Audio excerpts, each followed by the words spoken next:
also IUCN, NDC partnership, and we have all of us together today. This morning we will be focusing on how we are reflecting properly NBS in our NDCs and in our NAPs and how we're creating synergies. So without further ado, I will actually give the floor to our moderator to continue. Thank you very much for coming. I see we are increasing the numbers. Well, already 42, 46 people. So welcome everybody. Thank you. Thank you very much, Aneta. So hello, everyone. Welcome to the webinar series on advancing nature-based solutions to address climate change in the Asia-Pacific region. As Aneta said, today we have the webinar 3, From Planning to Action, Implementing NDCs and NAPs Through Nature-Based Solutions. My name is Hanif. I am Technical Officer, Nature-Based Solutions at Asia Regional Office, and it is my pleasure to guide you through today's session. This series is co-organized by ESCAP, IUCN, UNFCCC RCC Asia Pacific, Nature for Climate, and NDC partnerships. This webinar aims to convene policymakers, practitioners, and partners to explore how nature-based solutions can be integrated into climate and development strategies.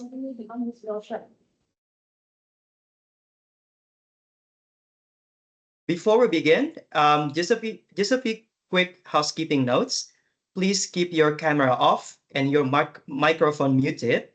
We just heard someone turn on their microphone. Unless you are invited to speak and for photo session. You're welcome to submit your question via the chat box at any time, and we will do our best to address them during the session.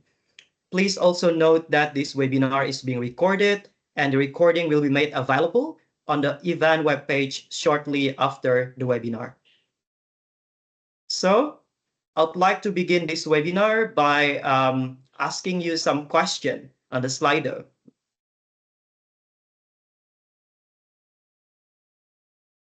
Right, if you scan the QR code and then you can see the questions, we would love to hear from you.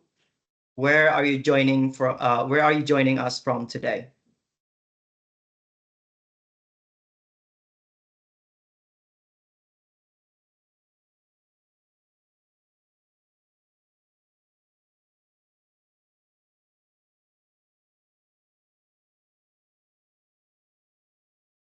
We see Thailand, Indonesia, Philippines, Australia, and then Colombia from Latin America, Germany.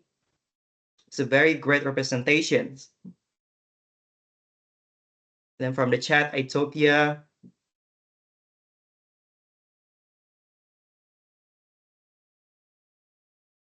I lose the screen.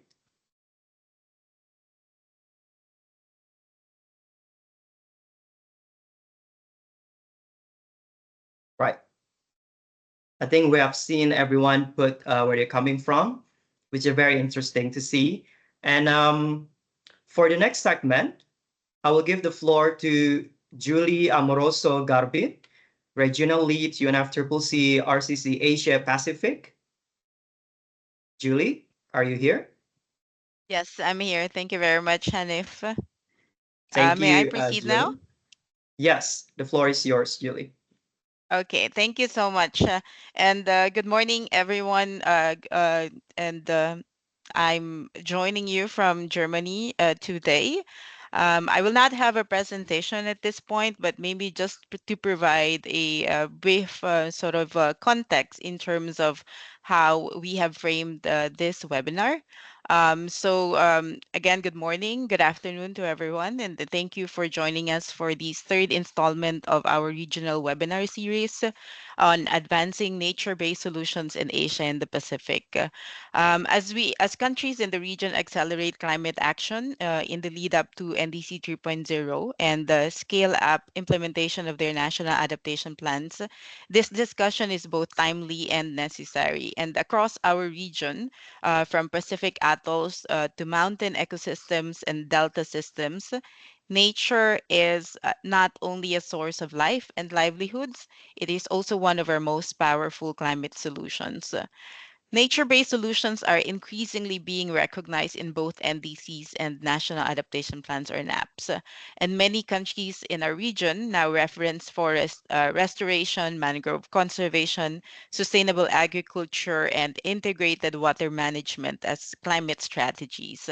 And this is a promising shift, one that reflects the interlinkages of climate, biodiversity, and development, and the unique potential of nature-based solutions to deliver co-benefits for mitigation, adaptation, and sustainable development. Yet we know that despite this growing recognition, we continue to face a significant implementation gap. Nature-based solution commitments in national plans are often not backed by concrete investment, clear institutional mandates, or integrated planning across sectors. There are, of course, several challenges, and these include fragmented governance, lack of technical capacity, limited access to finance, and weak monitoring frameworks. And these are very common across the region. Now, today's webinar is about moving from policy to practice, from high-level intention or commitments to grounded implementation. For those of you who have attended the first webinar, it laid the foundation by exploring how to include NBS in NDCs. In there, we discussed practical guidance, tools, and good practices for governments to systematically integrate NBS into national climate commitments. Webinar 2 zoomed into a specific ecosystem type. And again, for those of you who have attended that particular webinar, we zoomed in into blue carbon ecosystems. And we highlighted their unique value in delivering co-benefits for mitigation, adaptation, and sustainable development. That webinar emphasized the role of coastal and marine nature-based solutions in linking climate ambition with national development priorities. Now, this particular web. Sorry, Julie, can you unmute yourself for a second? Apologies. No problem. Thanks. Now, on this for this particular webinar, this will build on this trajectory by moving the conversation from planning to action. And we will focus on operationalizing NBS to deliver the priorities identified by countries in their NDCs and NAPs. And we aim to provide examples from Asia Pacific on how institutional, technical, and programmatic approaches are driving implementation on the ground. And taken together, the series moves from why and how to include NBS and climate policy to what type of NBS can deliver the most impact, and now on this third installment to how we make it happen at scale across sectors, levels of governance, and ecosystems. And as mentioned, we will hear examples and good practices from different government representatives and concrete examples coming from support partners who are actively working in terms of including or operationalizing NBS through institutional innovations, programmatic action, and integrated planning approaches. These stories from the ground will offer insight into what's working, what challenges remain, and how we can scale and sustain these efforts. Uh, to conclude, we hope that today's discussion will support peer learning and help surface practical entry points for governments and partners to work together and to make NBS a core part of delivering NDC and NAP priorities. With that, thank you so much for giving me the opportunity to provide this framing. And now I hand over back to Hanif for the next part of the webinar. Thank you. Thank you very much, Julie, for setting the context and framing today's discussion so clearly on how countries can move from NBS as a policy concept to NBS as an operational approach within climate action strategies. And now we're on to another Slido questions. Juhi, if you can help me. Right. What is the biggest challenge in implementing nature-based solutions in your country or context? And please rank from 1 to 7. I'll give you a few minutes to respond. Number 1 is lack of funding, apparently. And then technical capacity gaps, community engagement issues, number 3. Next is weak coordination. Oh, it's changes now. Limited political will is number 3 now. Right. It's very interesting to see how it keeps changing based on the geographical locations and how people are facing different challenges from each country. While you are answering this Slido, can I please have you turn on your camera? We want to take a photo of this webinar with all of us attending.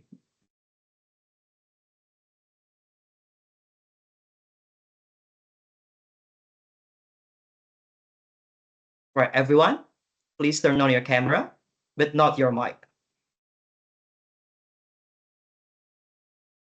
Okay.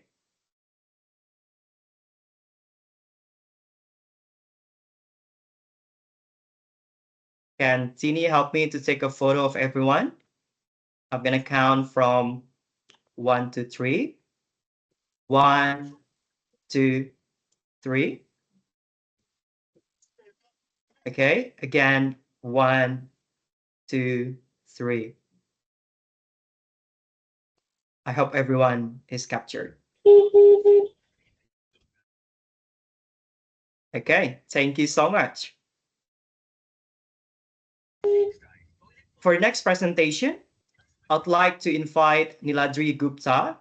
He's the Regional Coordinator, Water and Wetlands for IUC and Asia Regional Office.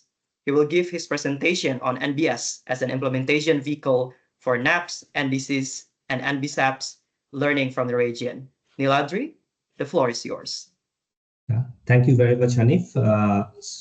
So I think if we can go to the slides, or should I share? Should I share my screen? I can share from my side. If you prefer, Niladri, if that's easier, that's also fine. Yeah, I think let me share the screen. Sure. There will be less waste of time. You can see it in full screen mode? Yes, we can. Thank you. Okay. Thank you very much, Hanif, and thank you, organizers, for inviting to present on this topic of how NBS can be used as an implementation vehicle for NDCs and NAPs. And as Julie mentioned, that NBS is slowly gaining importance in all these global framework documents. So I will be speaking a bit on how the documents have actually included NBS, but not always as an NBS as a terminology, but things which are related to NBS, and how they will, what tools and mechanisms are available to implement it, because just putting into policies doesn't make any sense unless and until it is implemented on the ground. So the bridge between the global frameworks, to start with, here we will be focusing on only 3, the National Adaptation Plan, the NDCs, and the NBSAPs. And if we see what are the objectives of these documents, like the NAP has a specific one of identifying climate change vulnerabilities and strategies to adapt. And when we go to the NDCs, it's the guide the national efforts on climate change mitigation as well as adaptation. And when we go to the NBSAPs, it actually guides countries' efforts to conserve biodiversity and ensure sustainable use of biological resources. It's not about conserving, but also sustainable use of the resources. And all these global frameworks have sector-specific recommendations, or the countries are giving sector-specific recommendations or their commitments, so how they will manage sector-wise. And we see that nature-based solution actually, when we talk of climate change vulnerability, adaptation, sustainable use of biological resources, then NBS becomes a bridge between all these framework documents. So before I go into, let us delve a bit into the terminology of NBS, because sometimes NBS, anything green is not NBS. So this is the global standards of IUCN, which actually defines what is an NBS. So if you see the ones that I have made in bold, it has to be a societal challenge first, which obviously is documented in all these global framework documents. It's about protection, sustainable management, restoration of both the natural and modified ecosystems, because humans have already modified a lot of ecosystems. So restorations of the modified ecosystems as well as the natural ones. And the most important is benefiting both biodiversity and human well-being.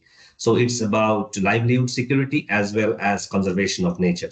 So if these things are not fulfilled, then any solution cannot be called as an NBS solution. So this is very important to keep in mind when we talk of nature-based solution, because there are some solutions which can be nature-derived, it can be nature-influenced, but it cannot be a nature-based solution unless and until these are fulfilled. And as you may, or many of you may be knowing that besides this, as part of the global standards, there are 8 criteria which IUCN has defined. And if those 8 criteria are fulfilled fully or partially, then we can say it's a nature-based solution. So this is very important to know when we talk of what countries have committed in their NAPs, NDCs, and NBCAPs. So if we see the tracking the progress, I have to keep this slide, though some of this has been discussed in webinar 1, I guess. So till now, as per even FCCC websites, there may be some numbers plus minus 1 or 2. 64 countries have actually submitted their NAPs, while 180 countries submitted their NDCs and 57 countries have submitted their NBCAPs. And the term ecosystem-based adaptation or nature-based solutions are, when we talk of the NAP documents, are present in most. And some even mention them in their priority sectors like agriculture, water, then forestry and others. And most countries provide information and data about climate risks and vulnerabilities that their ecosystems are facing in their NAP documents. But the important part is that these documents are all interconnected, because you cannot have separate adaptation to fulfill in NAP and separate in NDC and separate in NBCAPs. But the interesting part is that when we talk of the NAP, very few countries actually refer to their NBCAPs. But that may be due to the time of when these documents need to be submitted to the to even FCCC or to the CBD. So sometimes it may happen that the country has already formulated their NAPs and their NBCAPs were still in progress, so they may not have mentioned it. But fewer countries has referred to them. And some countries have even chosen to include terminologies like ecosystem-based or environmental friendly approaches to climate change adaptation rather than NBS. But one thing is pretty clear, that all countries include one or more actions related to protecting, conserving, restoring, sustainably using and managing their natural ecosystems. While we go to the NDCs, 41%, some analyses say that 41% of all submissions explicitly use the term nature-based solutions or similar phrases. But most of them are when they are not talking of the adaptation in NDCs. But very few do it in terms of both mitigation and adaptation, that how NBS can help both mitigation and adaptation.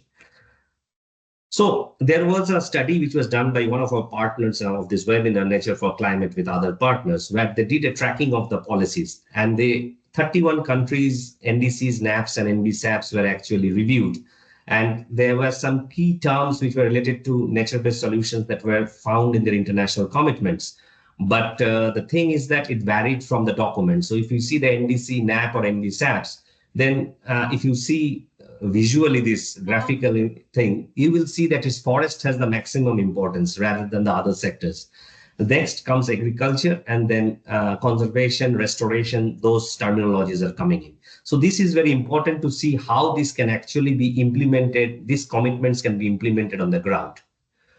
So the implementation of the commitments. So IUCN in collaboration with the University of Oxford in 2019 actually came out with a document to support uptake of NBS in future NDCs. And there is a guideline also associated with this document, which has been discussed in webinar 1.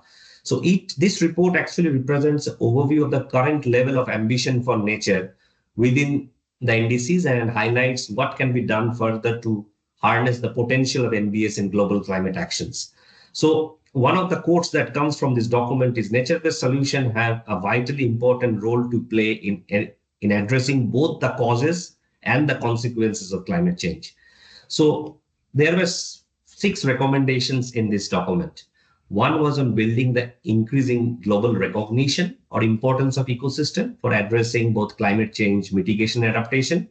So what they're saying that whether it's a high-income country or a low-income country, they can actually strengthen their future NDCs, the NDC 3 that a lot of countries are now preparing, by substantially incorporating NBS. And the high-income countries in particular may actually benefit from more explicitly recognizing the potential. Then the second thing is the NBS actions across a wide range of key naturally occurring systems.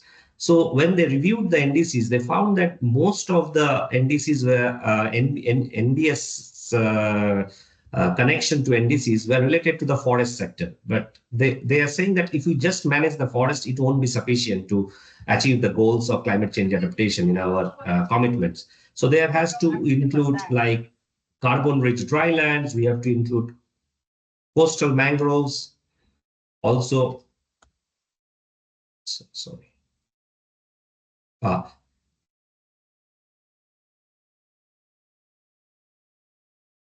Yeah, we have to include coastal mangroves and wetlands also.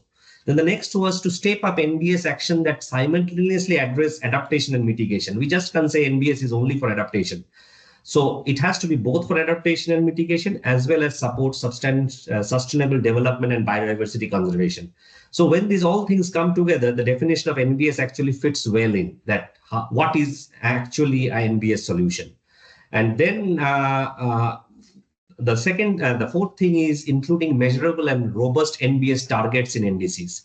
So if we do not have, if the policymakers don't considering designing the structure of future NDCs in a manner that allows systematic tracking of ambition for nature, including measurable targets, national plans, then based on local knowledge, evidences, and good practices, then there is no point in having just mention of NBS in the policy documents. So their commitments has to be actually supported with evidences. Then aligning NDCs with other relevant national plans and international processes, like we are speaking here of three global frameworks. But besides that, it has to also go with the SDGs, the Sustainable Development Goals, and say the national plans that the governments have prepared. So they shouldn't be like siloed documents. They has to have going from a global level to the national level to a local level. And I will show you some evidence how IUCN is working on this. Then mobilize funding for NBS to climate change. We saw the poll that mobilizing funding is the biggest challenge. And the next was the political will. And there is a big relation between these two, what I think. So number of countries have included NBS in their NDCs, but they have made a condition of external support. So we have to mobilize funds through our funding agencies like GCF, JEF, and other agencies or bilateral donors. So if you go into this report, more details are available. But then when you actually talk of NBS, suppose say you have said that we will do NBS solutions, then how do you actually say that it's an NBS solution? How do you design it? So IUCN has prepared a self-assessment tool. So the countries or the policymakers or even the planners can actually use this tool to see that whether it addresses the sustainable development pillars like biodiversity, economy, and society. So whether it is for designing a new nature-based solutions or upscaling pilots by identifying gaps and verifying past projects and future proposals. So this tool is very useful to actually first identify whether the solution we are planning to implement on the ground based on our commitments, whether it's at all an NBS or not. And so this is one tool that IUCN have developed and would recommend for countries to actually take this up. Then comes when we come to the regional level from the global level. So recently IUCN in collaboration with Asian Disaster Preparedness Center had developed a guideline for enhancing water sector resilience. This was very water sector specific, but similar, the recommendations are applicable for any priority sectors of the country. So this document actually gives 5 strategic directions. Sorry. Yeah. If you can please wrap up your presentation. Sorry. Speed up? Wrap up presentations because okay, sure. It's already 10 minutes. Thank you. I'm so sorry. No worries. It's just 2-3 more slides. So these are some of the strategic directions of establishing a national NBS task force, because who would do an NBS and how, whether it is an NBS or not, who will determine that? Then research and knowledge, national capacity building and financing strategies, and obviously exchange and cooperation. And then if we come to the country level, we have also developed a guidebook on stepwise flexible framework for identifying EBA measures in 22 river basins in Thailand. So what we say is that when we talk of the planning and implementation, it has to be through this process of 8-step process through which you can actually plan and implement an EBA.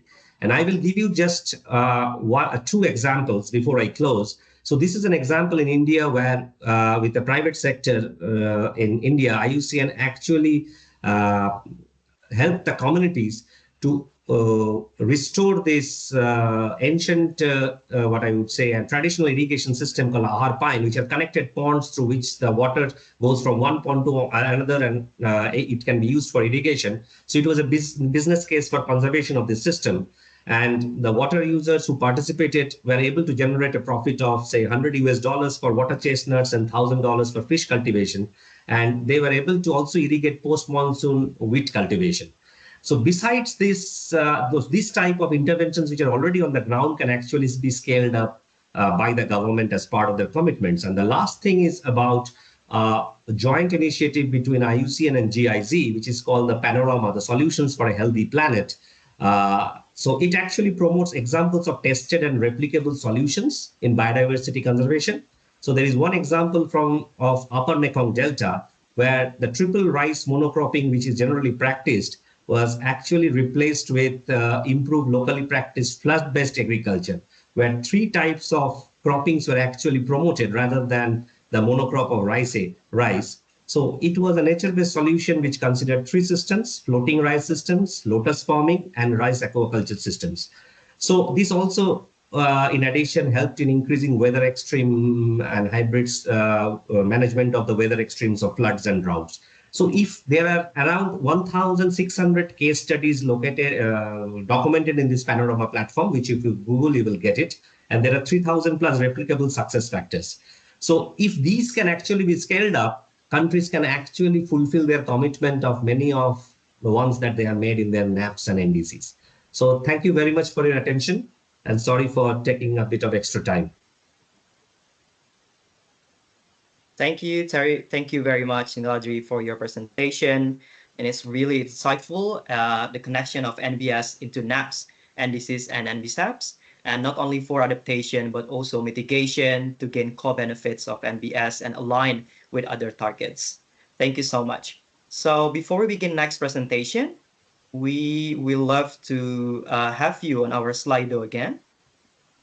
The next question is if you can share an example of NBS that successfully aligns adaptation and mitigation efforts in your country. I'm sure after hearing Niladri's presentation, you now have ideas about NBS and alignment to other efforts in your own countries. While we are waiting, I would like to remind you as well to keep your mic muted. And also, if you have any questions, please drop them at the chat box. We have answer mangrove restorations, ecotown projects, interesting, urban, mangrove,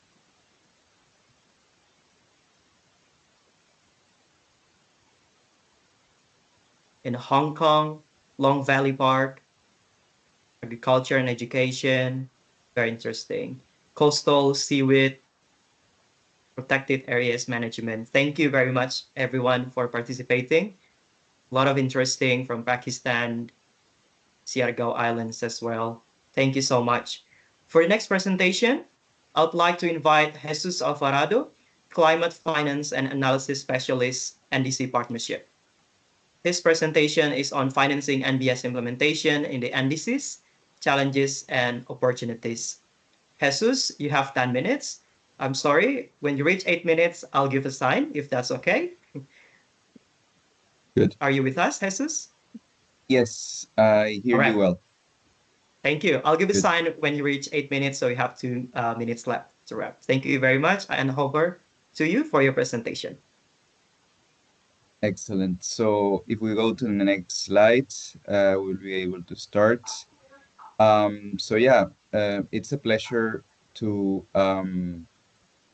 be here to discuss and share the NDC partnership experience supporting the financing of nature-based solutions, and in particular, focusing on our experience supporting countries across regions.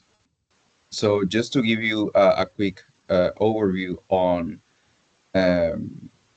our work, the NDC partnership is a global coalition of developed and developing countries mobilizing support with a wide network of implementing and development partners, providing technical assistance, but also active in delivering finance to countries. And from the requests circulated to the partnership, we have seen that over 60 countries globally have requested support related to nature and biodiversity. And within this, essentially 8 are actively requesting support coming from Southeast Asia, East Asia, and the Pacific. The needs circulated to the partnership related to nature and biodiversity cover broadly the integration of actionable commitment in their NDCs, so looking into nature-based solutions as an opportunity for ambition raising. Also, there are several requests related to the identification of projects, capacity building, and also mobilization of financing to priority sectors. And from this, the major opportunities that we have seen countries adopting is really the integration of nature-based solutions in their NDCs. This has taken shape in different ways, but regarding the level of detail, there is also very promising opportunities for using nature-based solutions to really strengthen their investment plans as well. And another very important opportunity that we have seen is enhancing the bankability of projects adopting a nature-based solutions approach. Oftentimes, the timeframes needed to deliver results and also the returns on investments are longer than all.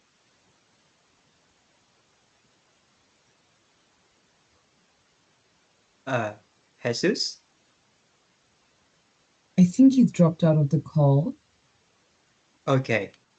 Um, we'll wait for a couple seconds. If it's not, then we can go to the next presentation first. Then we'll come back to Jesus. Maybe then, Hanif, let us know if we need to start the panel discussion, because that's what's... Oh yeah, sure. All right. I think it's better if we start the panel discussion. Then we can go back to Jesus after the panel discussion. Right. Thank you. Thank you very much, everyone. And we're sorry for the technical issues. People are drop out almost all the times. In fact, I'm actually somewhere quite in a small town, and it's quite challenging to have a good connectivity as well. But in the next session, I'd like to invite Juhi Bansal. Juhi Bansal is the NDC and LT-led specialist from UNFCCC RCC Asia Pacific. She will moderate our panel session on country experience to operationalize NBS to deliver NDC and NAP priorities. Juhi, and over to you for the next session. The floor is yours. Thank you very much, Hanif. And just before I begin, maybe I'll also invite our country panelists to already switch on their cameras, Today, we are very lucky to be joined by Ms. Vatsuda Nilatsai, the Deputy Director of Climate Change from the Adaptation Division of the Department of Environment from the Ministry of Agriculture and Environment from Lao PDR. We also have with us Ms. Michaela Edkison, the Data and Reporting Officer from the Office of Climate Change in the Government of Palau.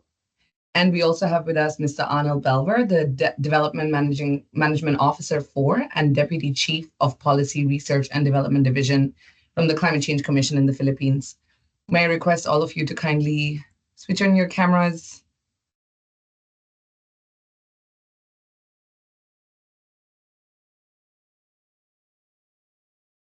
I hope you have it on because I'm also sharing my screen, so it's a little bit hard for me to see. But I'm delighted to welcome you all to this panel discussion on operationalizing nature-based solutions to deliver NDC and NAP priorities, stories from the ground.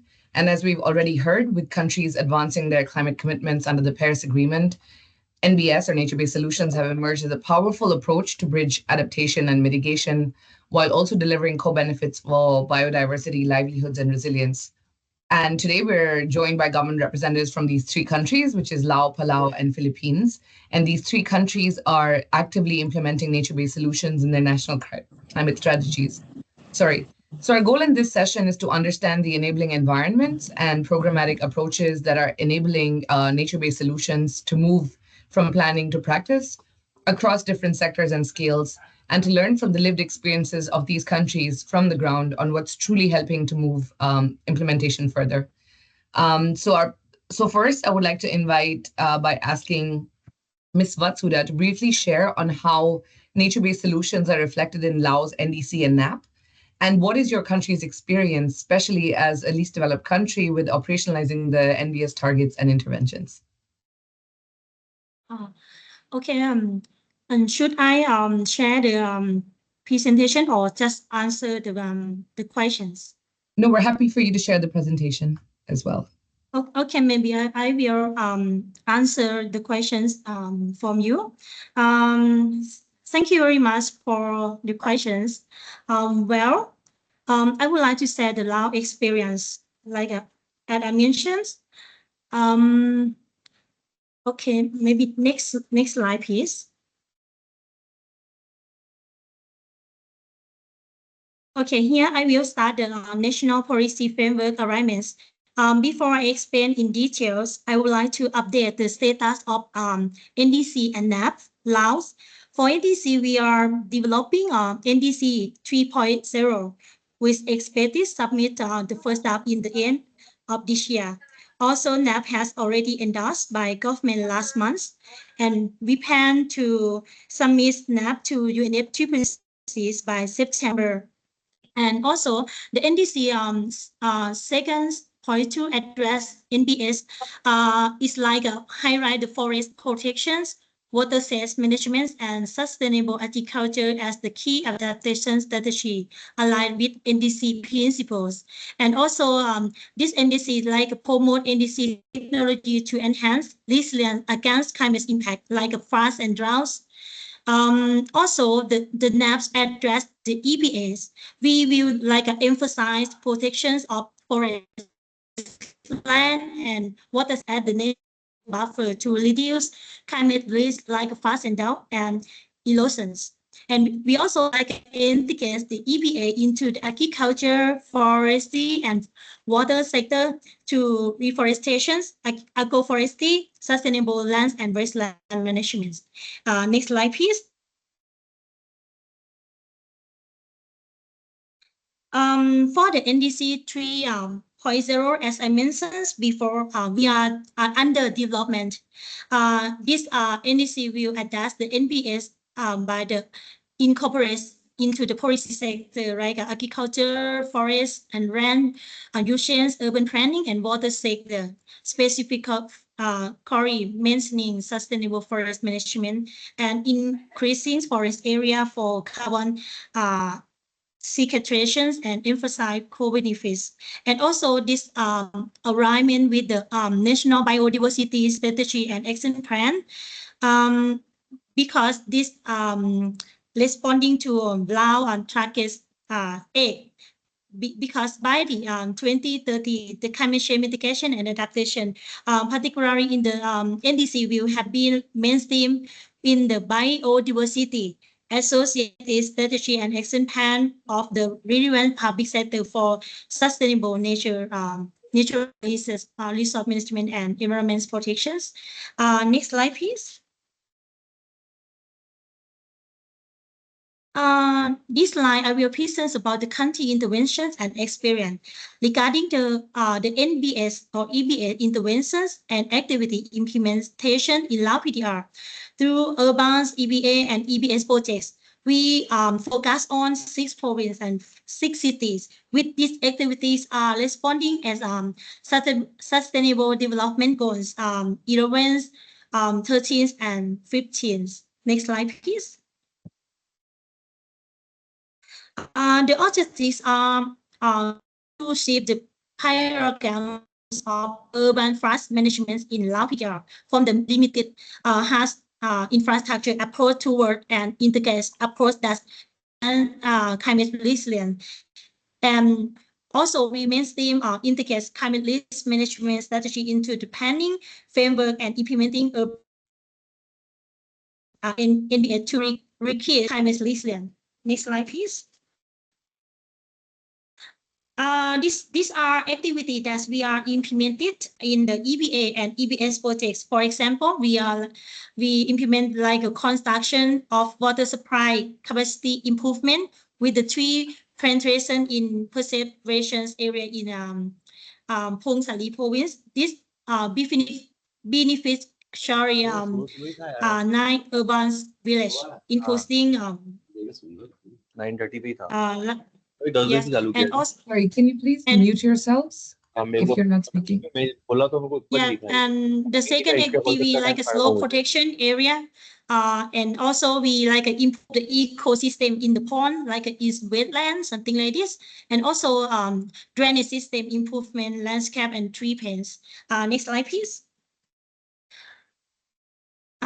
This slide I will present about the conclusion and future directions. As we know, like Lao PDR is making significant slide in integrating NBS or EBA into the national policy frameworks. There are sustained opportunity to scale both local and national efforts, like linking the country-rich nature capital. And we also like a focus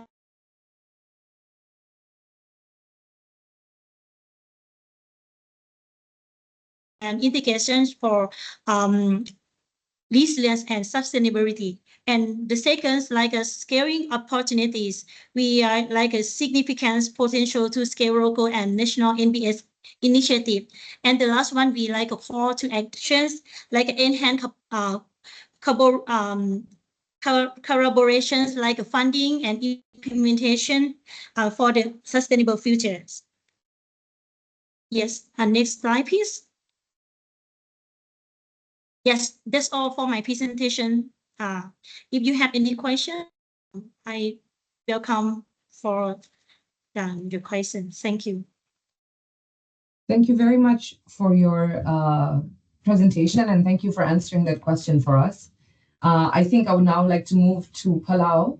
So Mickey, from your perspective, from Palau as a small island developing state, how has nature-based solutions been included in your NDC?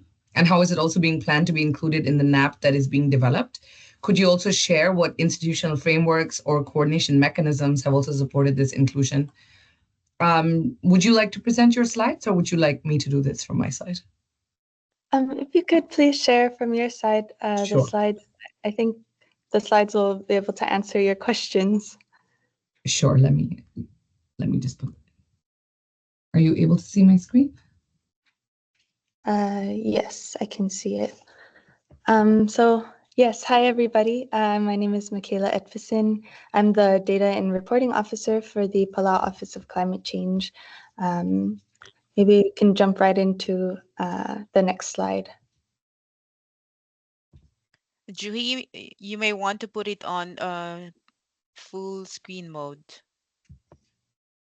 Yes, from my side, it looks full screen. I'm not sure.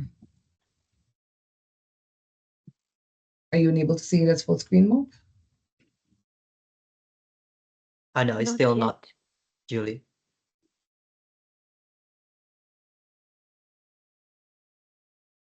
Okay, I'm not sure how to do this.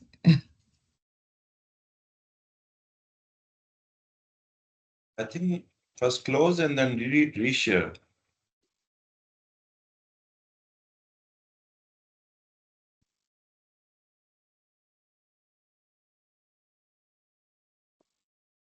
Juhi, are you still there? I think we also lost Juhi at this point. Okay. Right. You know, You that's can okay. just proceed. Yeah.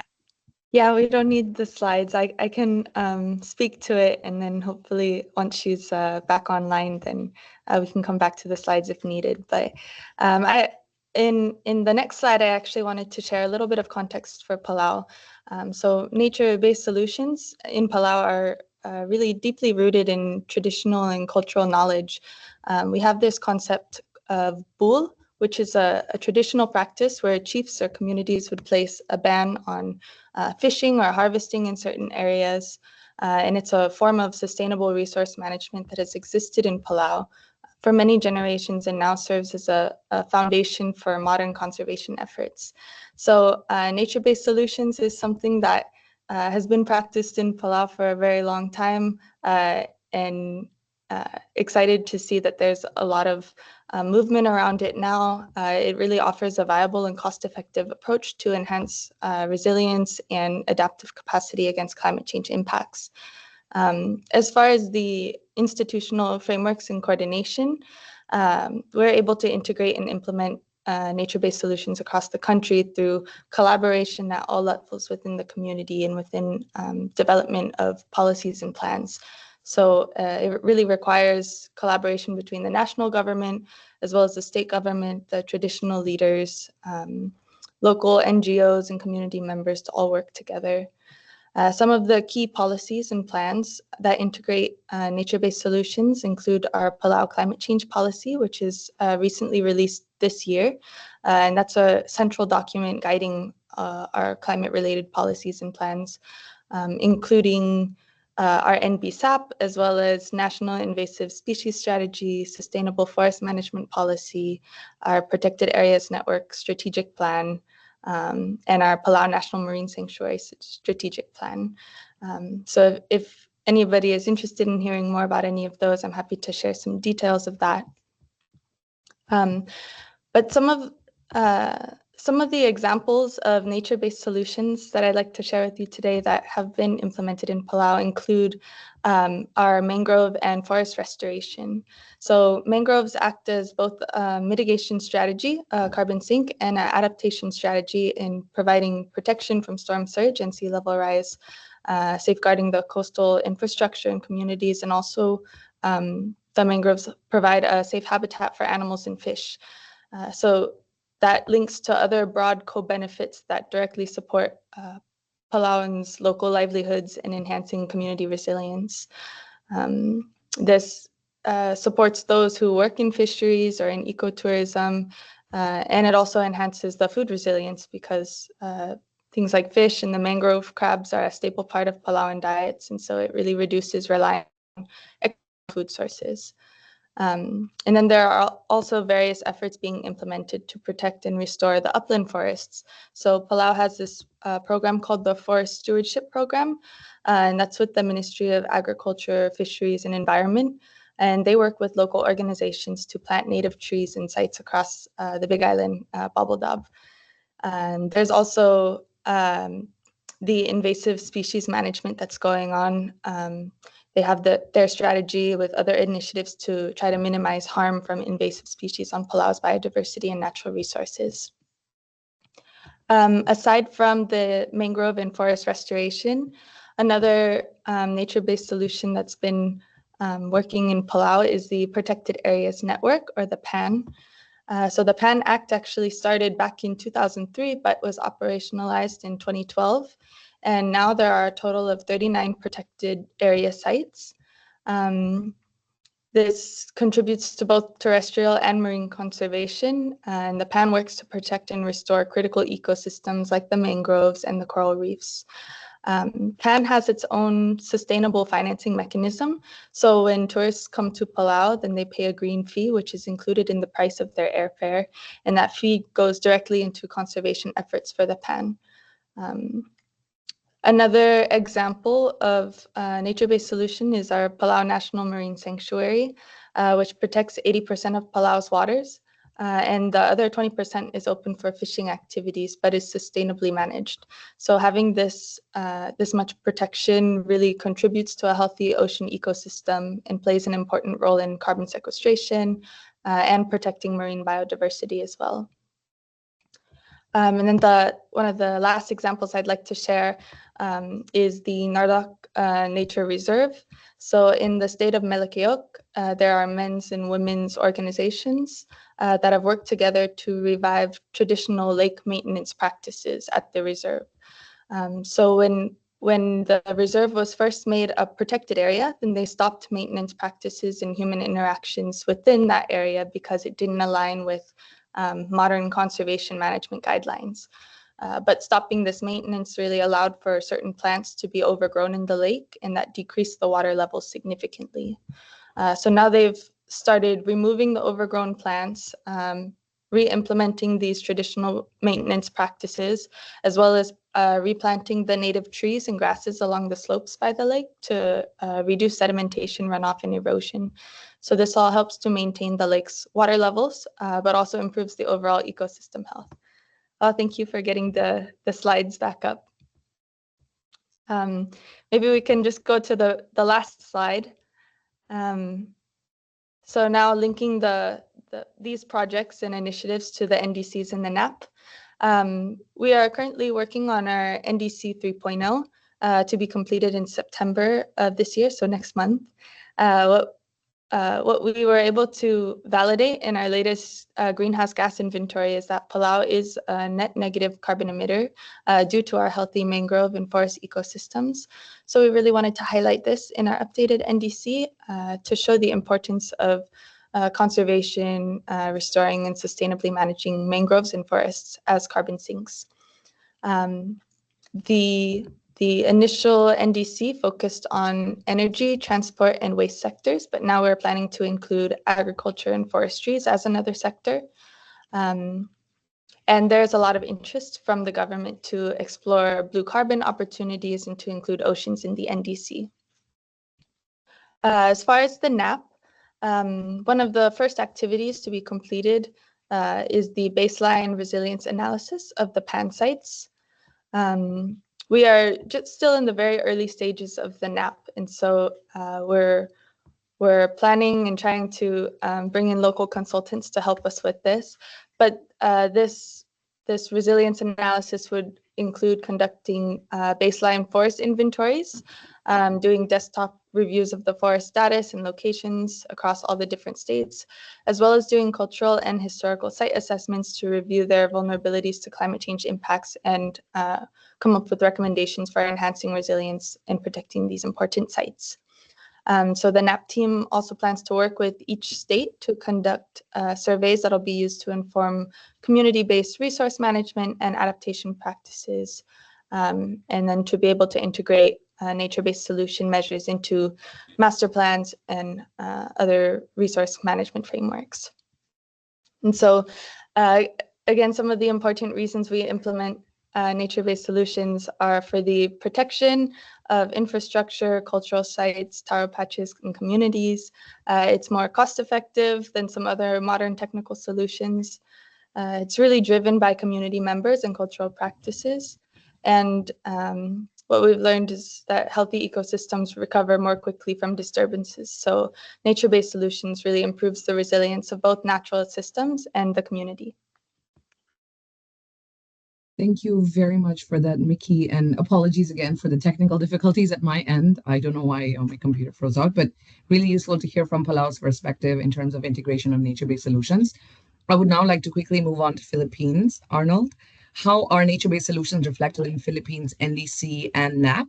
And is there a particular sector where you've seen strong traction, such as forestry, agriculture, or coastal resilience?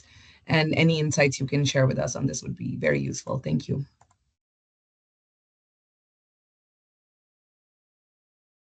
Okay, hi, Juhi. I hope I'm coming in clearly. Yes. Okay, thank you. Good afternoon, everyone. Good afternoon from the Philippines. I am Arnold Belver from the Climate Change Commission. At the outset, the Philippines, through the Climate Change Commission, expresses its sincerest gratitude to the organizers for convening this important discussion on advancing nature-based solutions in the context of climate action. So these platforms serves as a valuable opportunity for exchanging knowledge and best practices and scaling up solutions that safeguard ecosystems while enhancing resilience, particularly for the vulnerable communities. So, on the integration of the national frameworks, the Philippines has integrated nature-based solutions or NBS in its National Adaptation Plan and the Nationally Determined Contribution as part of our national strategy to address climate change. And one of the key sectors identified in the NAP is ecosystem and biodiversity. So the adaptation theme for this sector is safeguard and nurture biodiversity and restore and sustain natural assets. So the NAP's outcome two focuses on protection and rehabilitation of critical habitats and ecosystems, including the interconnectedness using approaches such as reach to reef and ecosystem-based adaptation. So NBS is also part of the NAP's five cross-cutting strategies, as this recognizes the country's natural assets as central to building resilience and reducing exposure to climate risks, especially among the vulnerable groups. So our NAP emphasizes the need for cross-sectoral planning to address the interdependencies of human needs and to promote holistic resilience.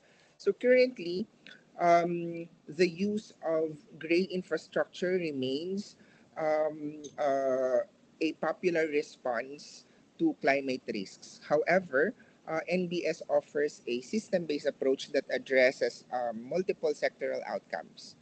The implementation of NBS requires risk assessments that consider the social impact and ecological carrying capacity. And these must be informed by science as well as indigenous and local knowledge. So, on the other hand, the Philippines NDC, the adaptation component includes actions in agriculture, forestry, coastal ecosystems, health, and human security. And NBS is central to forest protection, restoration, and access to results-based finance. Adaptation strategies are also aligned with the post-pandemic recovery and mitigation co-benefits. So, on institutional approaches, the Climate Change Commission leads the coordination and monitoring of policies and ensures alignment with the NDC and the NAP. It also supports local government units and integrating NBS into local planning. We work closely with the Ministry of Environment and Natural Resources that manages programs including the National Greening Program, um, biodiversity initiatives, among others, and interagency climate budget tagging, led also by the Climate Change Commission and the Ministry of Budget and Management, tracks the public expenditure related to climate action. The local government units are mandated to, in relation to these, the local government units are also mandated to prepare their local climate change action plans that apply NBS suited to local ecosystems. So on operationalizing the nature-based solutions, we have identified key enablers for NBS that include technical guidelines, risk assessments, and local planning tools.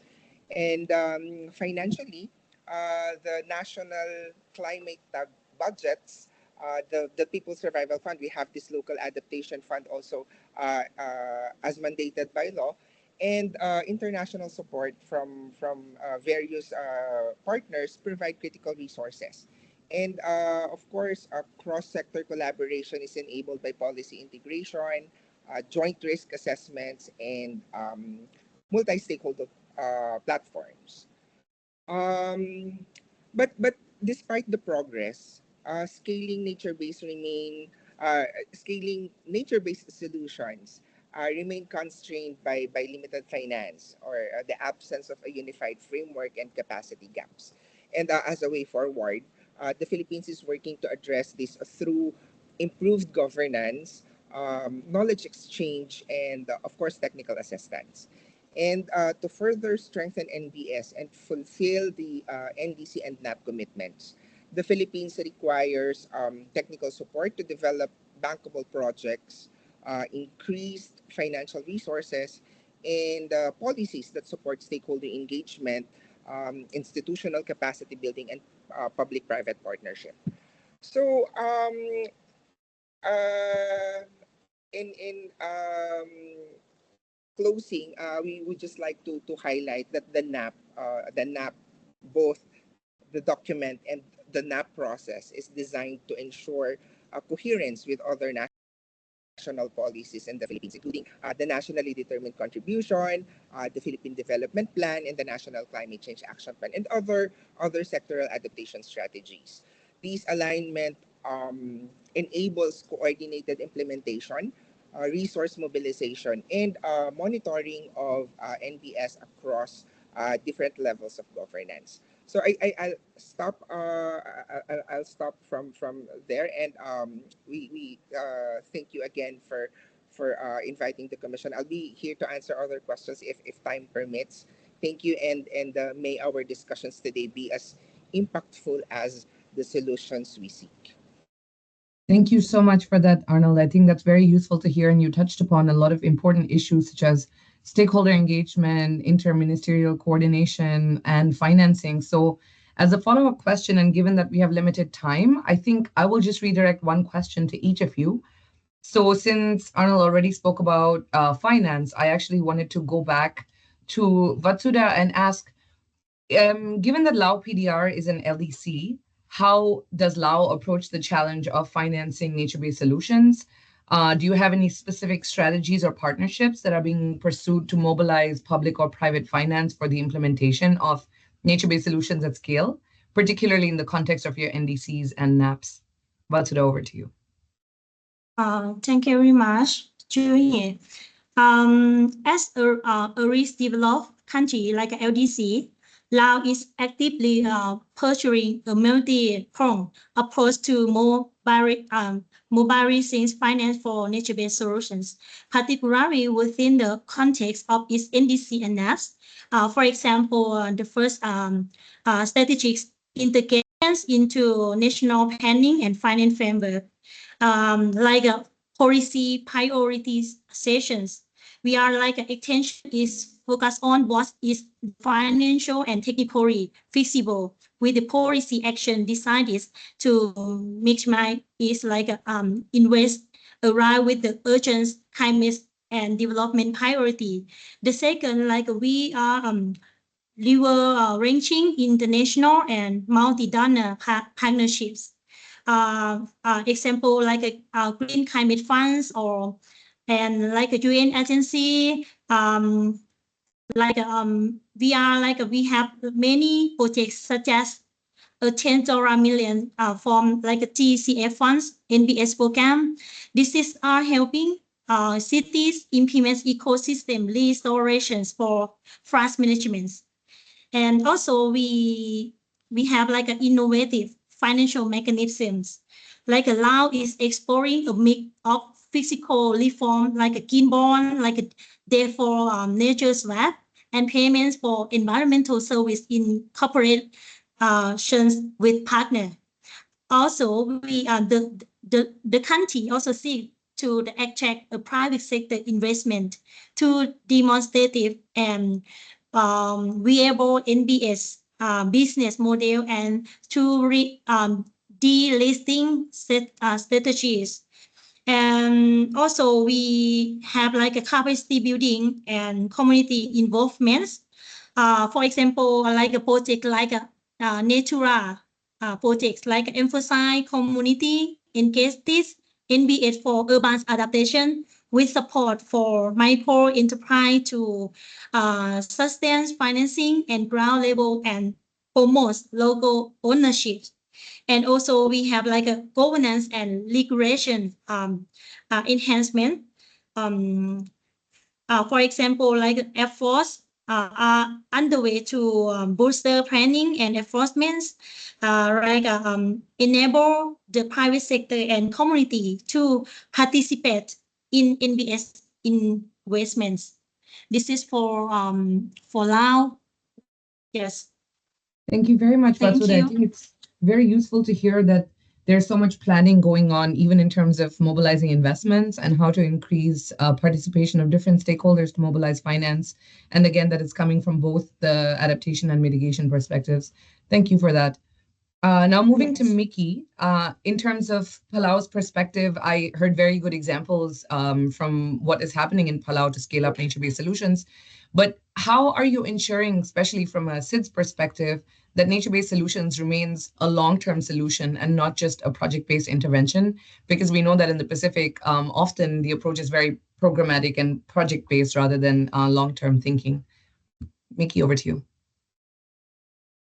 Right. Thank you so much for your question. I would say that the community engagement is really key to be able to move towards long-term solutions. This kind of also addresses, I saw there's a question in the chat about the stakeholder engagement approach. And so just to quickly respond to that, I'd say that rather than the inclusion of traditional and community leaders being a prerequisite for our nature-based solution efforts, I really think that the initial conversations were more driven by the traditional leaders and community members who wanted to see the protection and sustainable management of certain sites in Palau.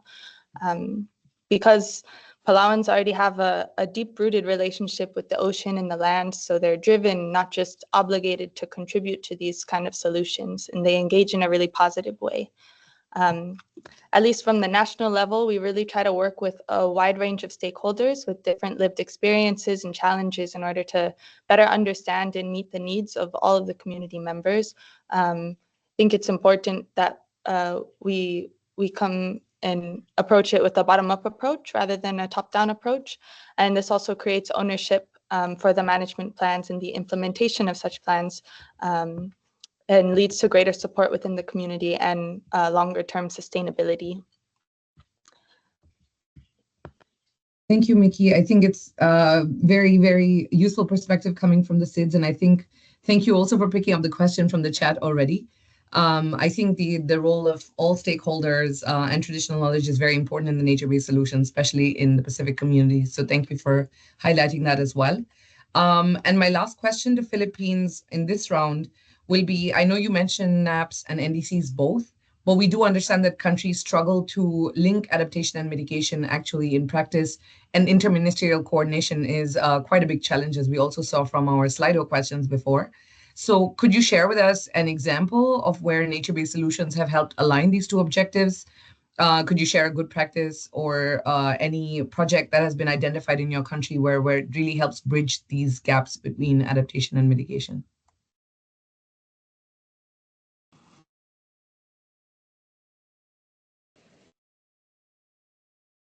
Thank you, Juhi. Building on our colleagues from Lao and Palau, we build on the other practices also. But I think one of the most unique characteristics of climate change governance in the Philippines is that we have a specific law creating the Climate Change Commission that mandates us to monitor, evaluate, and coordinate with other agencies, monitoring projects and activities on climate change. So, of course, it's always been a challenge, but the Philippines approaches the alignment of adaptation and mitigation through EBA by embedding both objectives and national frameworks, such as the National Climate Change Action Plan, the National Adaptation Plan, and the Nationally Determined Contribution. So these activities, we see to it that these activities are aligned or harmonized. And this policy coherence ensures that adaptation and mitigation are not treated separately, but are pursued through integrated cross-sectoral strategies.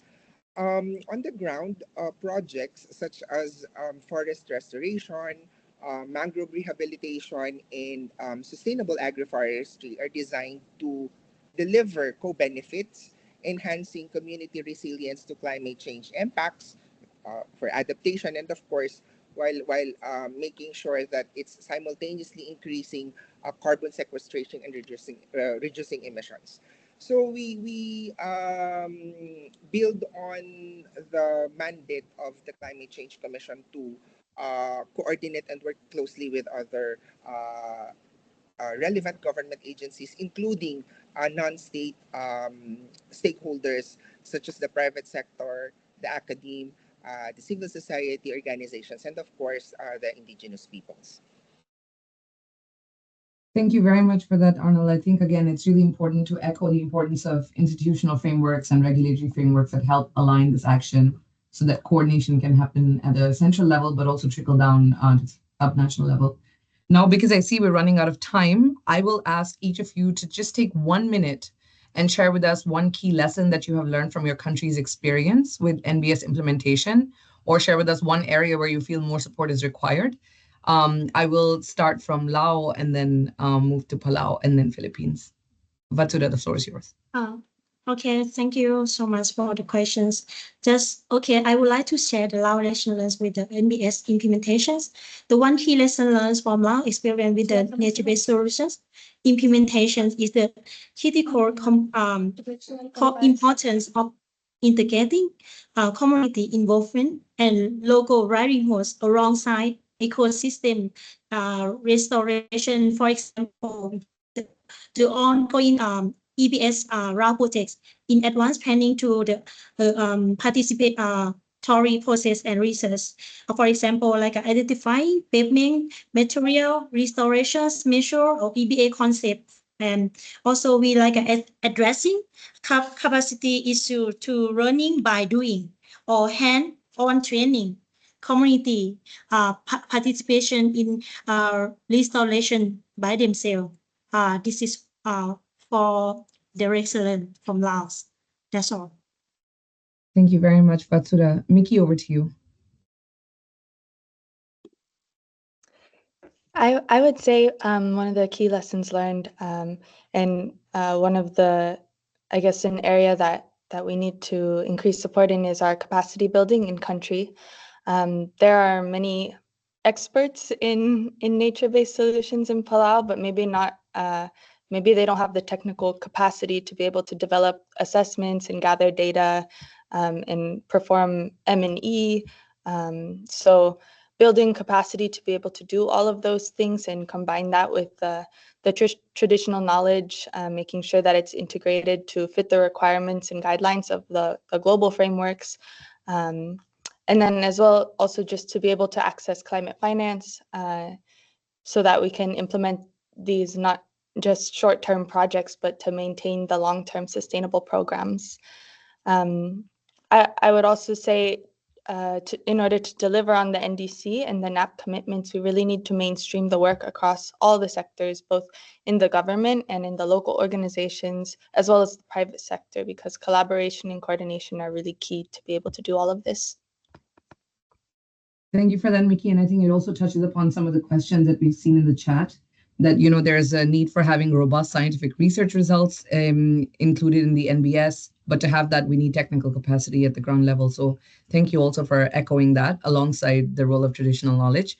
And last, I hand over to Arnold to give your take on this. Yeah, thank you, Juhi. Again, in the Philippines, the scaling of successful nature-based solutions interventions is constrained by several key challenges, including limited funding and the absence of unified framework, and of course, persistent knowledge and capacity gaps. So, market limitations, the lack of enabling policies, and difficulties in mainstreaming NBS into broader development plans further hinder the widespread adoption of NBS. So, to strengthen NBS in the Philippines and fulfill its NDC and NAP commitments, the country requires a greater technical support, increased financial resources, and more enabling policy frameworks. And key needs include transforming NBS concepts into bankable proposals, building institutional capacity, and encouraging public-private partnership. So, for the Philippines specifically, the country must enhance project development through technical assistance and improve stakeholder capacity via training and practical tools to promote knowledge sharing by exchanging best practices and lessons learned from both local and international NBS initiatives. So, allow me to close this intervention by saying that the Philippines, through the Climate Change Commission, reaffirms its commitment to advancing NBS solutions as a cornerstone of the country's climate resilience agenda.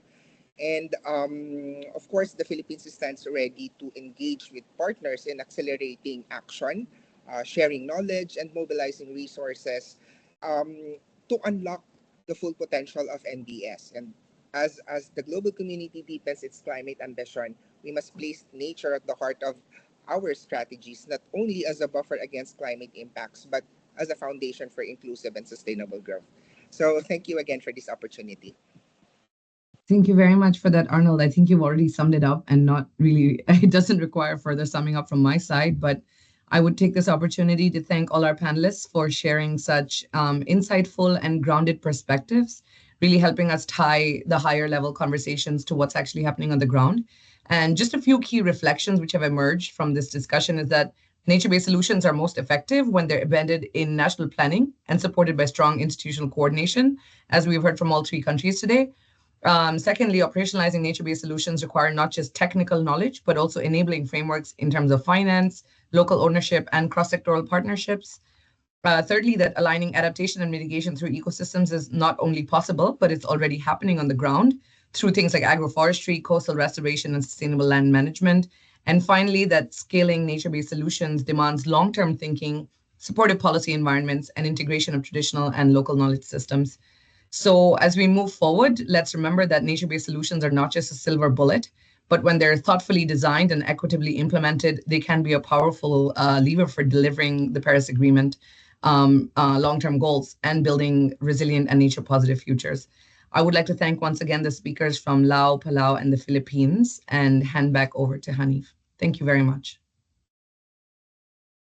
Thank you very much, Juhi, for a great discussion. And thank you for the panelists from Laos, PDR, Palau, and Philippines.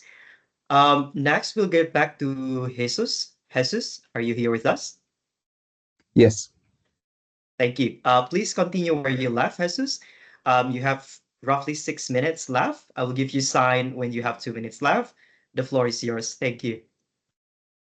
Yes. If you could move the slides a little bit, then I will be able to continue. Yeah, I was just finalizing. Yeah, we can stop there. Focusing on my point regarding the opportunities for operationalizing nature-based solutions and ensuring alignment with the climate priorities. So the way we have seen countries already integrating nature-based solutions in their last round of NDCs, so in their NDCs 3.0, actually bring us to 3 key examples. For instance, Marshall Islands is integrating nature-based solutions in their sectoral priorities, specifically related to forest. Maldives is focusing on adaptation sector. priorities related to coastal protection, coral reliefs, and disaster risk reduction. And Nepal is also integrating nature-based solutions in sectoral priorities related to tourism. So this is one of the ways countries are integrating nature-based solutions in their NDCs. And some other countries are also even taking a step further into identifying specific projects and initiatives, like in Maldives, the 5 million tree planting program that actually leads to a concrete bankable opportunity for them to mobilize finance. If we go to the next slide, we see also the experience of some countries undergoing an investment planning process. And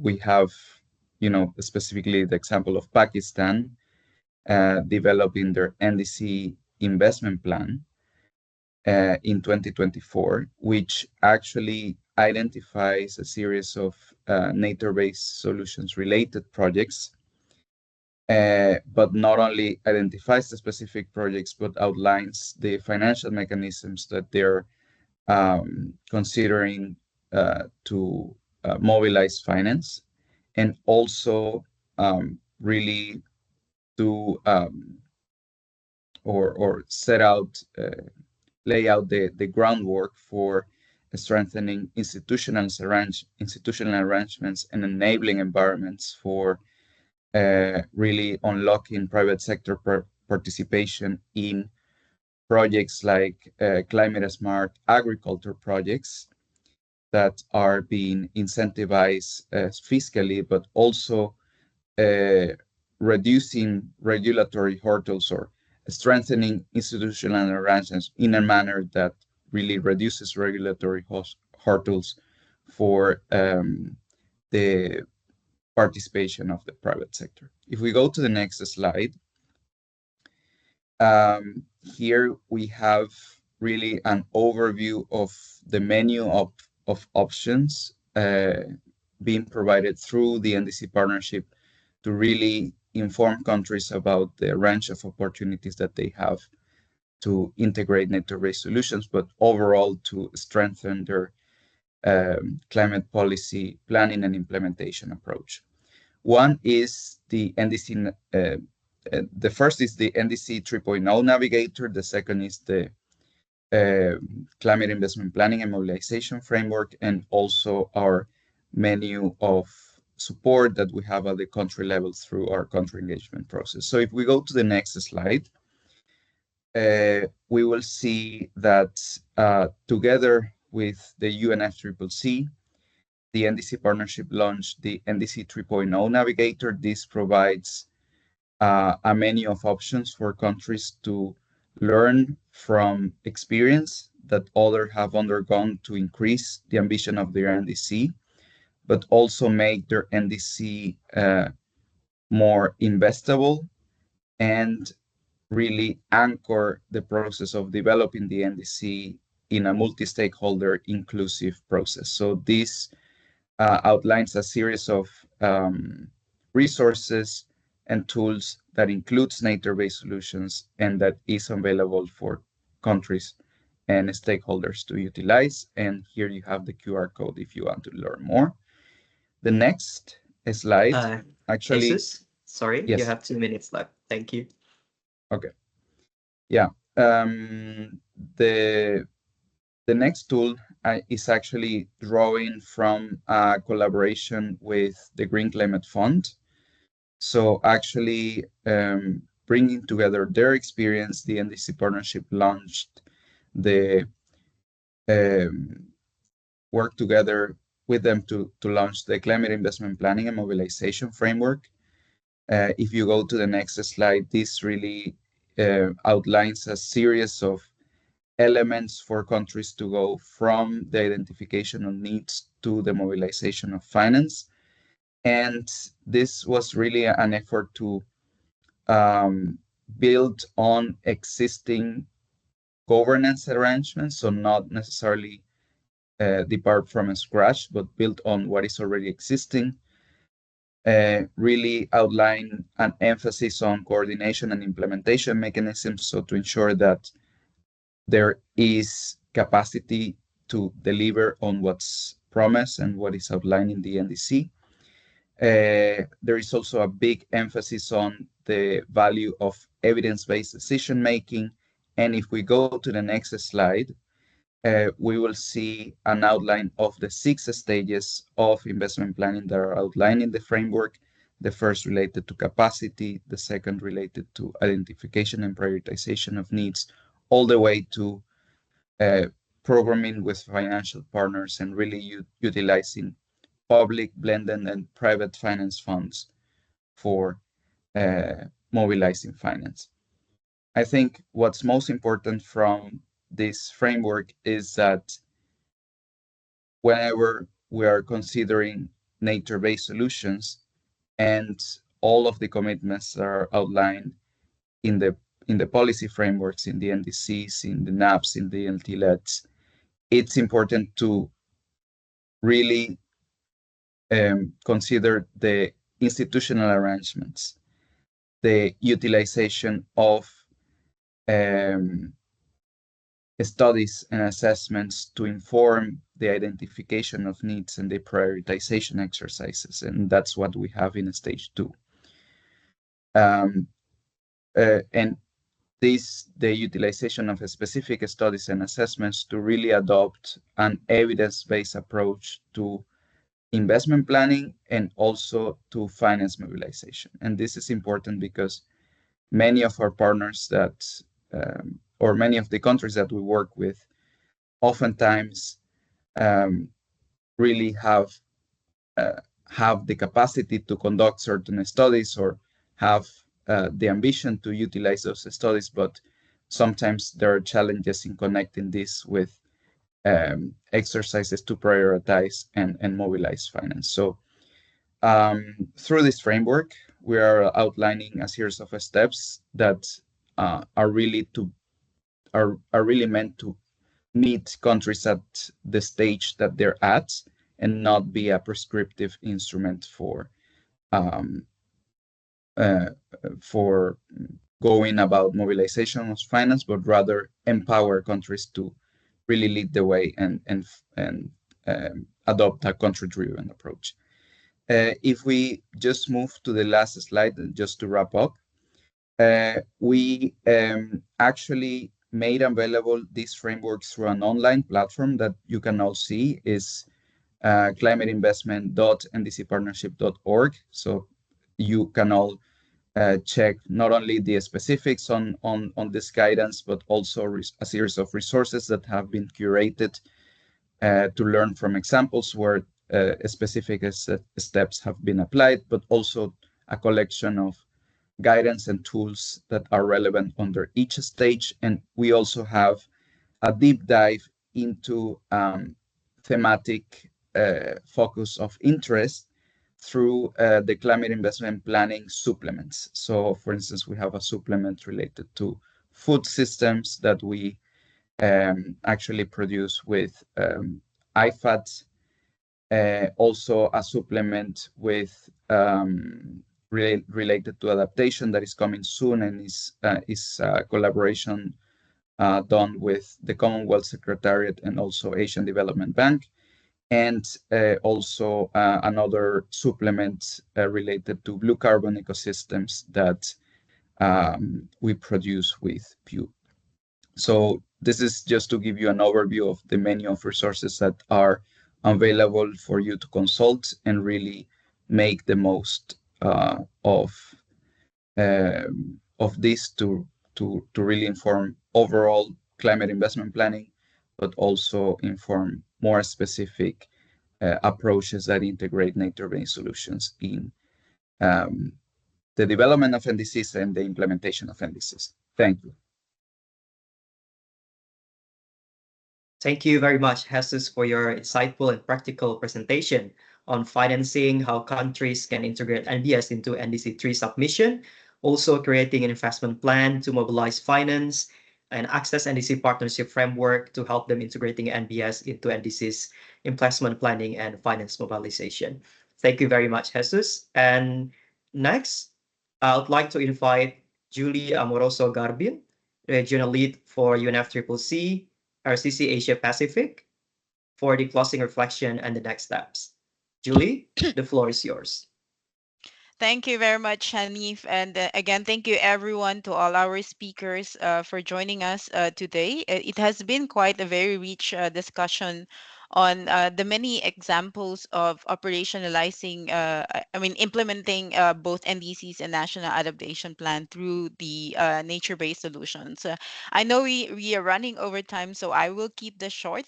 Maybe just to share a few points based on the discussion. The discussion today made it very clear that we are now in a phase where the real challenge lies in implementation, and including nature-based solution in policy documents such as NAPs and NDCs are no longer enough. We must ensure that these commitments are matched by clear institutional arrangements for coordination across sectors and levels of governments. And we've heard that several times being mentioned by our speakers from the country representatives. We also need financing mechanisms, both public and private, that value ecosystem services and long-term resilience. Earlier today, we also heard monitoring systems are needed that track both carbon and adaptation outcomes, which would be essential to be linked to indigenous knowledge and traditional knowledge.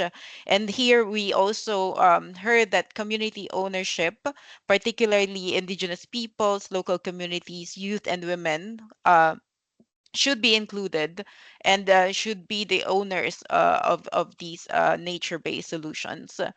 Now, let us remember that, again, nature-based solutions are not just implementation tools, but actually transformative vehicles that promote regenerative and inclusive development rooted in our relation with nature.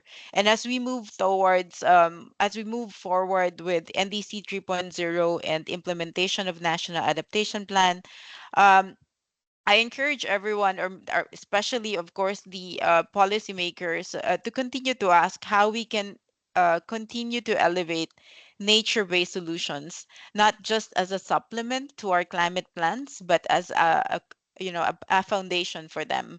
And here, the UNFCCC Secretariat and the RCC Asia Pacific, together with the regional partners who are with us today, are ready to provide technical support for NDC development and implementation, and remain available for your queries or clarifications. Um, in closing, I would like, of course, to thank everyone, to all our partners, ESCAP, IUCN, NDC Partnership, Nature for Climate, and of course, to everyone who have lent their time today for your active engagement and contributions throughout this series. And this is not the end of the conversation, of course. It's just the start of a deeper collaboration and stronger alignment for more ambitious climate action. Thank you so much, and we look forward to continuing this journey together with you. Thank Thank you you. very much, Julie, for the closing reflections.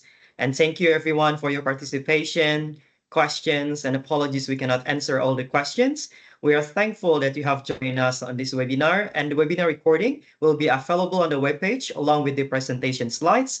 Keep lookout for the next webinar on the same webpage, and don't forget to register. We will also send you a reminder to join our next webinar. Thank you very much, everyone. Have a great day.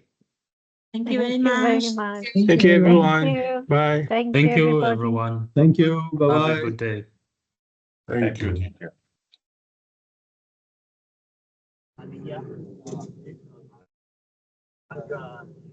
Yeah. Yeah? Yes?